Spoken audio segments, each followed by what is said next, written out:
మన పిల్లల్ని స్కూల్కి పంపిస్తాం. ఎన్ని 100కి 100 మార్కులు రావాలని ఎక్కువ ఉంటారు. మిగతా వాళ్ళు 90 వచ్చినా 75 వచ్చినా పర్లేదంటారు. అక్కడ తప్పితే ఒప్పుకుంటారా? ఒప్పుకోరు. పిల్లల్ని తిడతారు, అరుస్తారు, కొడతారు.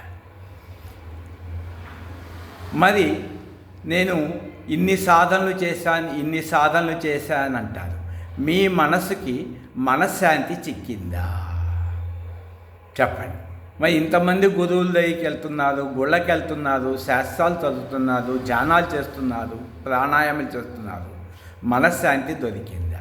కాబట్టి ప్రతి సమస్యకి మీరే పరిష్కరించుకోవాలి. మీరు కూడా తల్లిదండ్రులు 100కి 100 మార్కులు తెచ్చుకోవాలి. ప్రతి సమస్యని సమస్యగా చూడకుంటే అప్పుడు 100కి 100 మార్కులు వచ్చినట్లే.